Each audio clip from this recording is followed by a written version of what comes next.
So good morning everyone, my name is Julian and today we're continuing with our little mini series into Psalms. Today we're looking at Psalm 5, widely believed by scholars to lie just before Psalm 6. O Lord, hear me as I pray.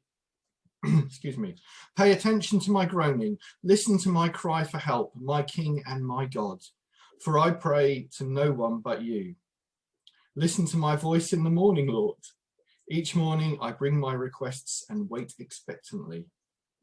O God, you take no pleasure in wickedness. You cannot tolerate the sins of the wicked. Therefore the proud may not stand in your presence. For you hate all who do evil. You will destroy those who tell lies. The Lord detests murderers and deceivers. Because of your unfailing love, I can enter your house. I will worship at your temple with deepest awe.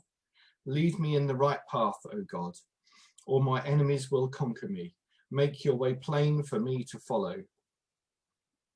My enemies cannot speak a truthful word.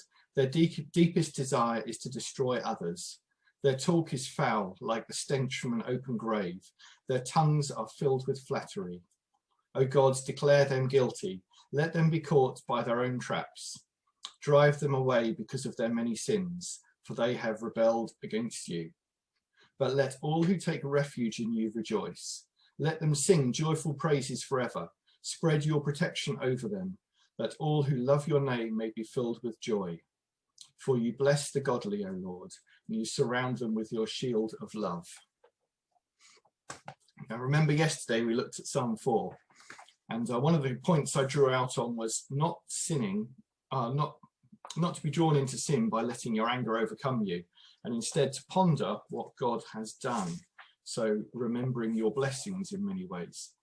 And today we hear again David crying out to God, and there's an urgency and a passion in this. He says, "Oh God, please can you help?" in verses 1 and 2. Oh, sorry, he doesn't say, "Oh God, please can you help?" He describes groaning and crying out to God, "My King and my God." So David's praying to no one else here. He's crying out to someone very, very important. This is God as king, and not an earthly king who fails. If you remember when we were looking through Esther recently, we looked at King Xerxes, who was a bit of a party animal and largely was led around by his advisors. Or, you know, as we know about David himself, he's a fallible chap. But no, this is God and King, the one who creates and sustains the world. So, and then we read that David comes to God every morning. He comes into God's presence every morning. And that's quite an important thing, isn't it? That's a way of cultivating a relationship with God, to come into his presence every day, to spend time with God. And imagine it like this. For Christmas, we bought the children a console.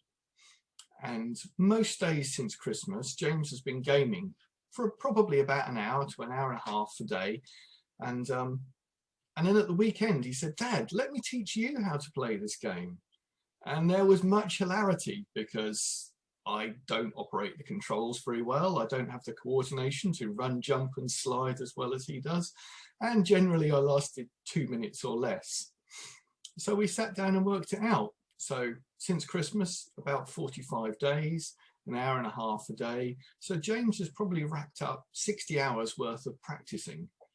And I had less than 30 minutes under my belt. So it's no wonder that I wasn't very good, because I hadn't spent the time practicing. I hadn't spent the time getting there. And in the same way, if we want to know God, we need to spend time with him. You know, when you're with your friends, you get to know them by talking to them, by being with them, by spending time with them. And as with God, you need to spend time there. And then David talks a little bit about God's holiness. He says that God takes no pleasure in wickedness. He cannot tolerate sins.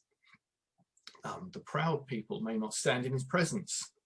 He doesn't like those who do evil. He hates them. He destroys those who tell lies. And he detests murderers and deceivers.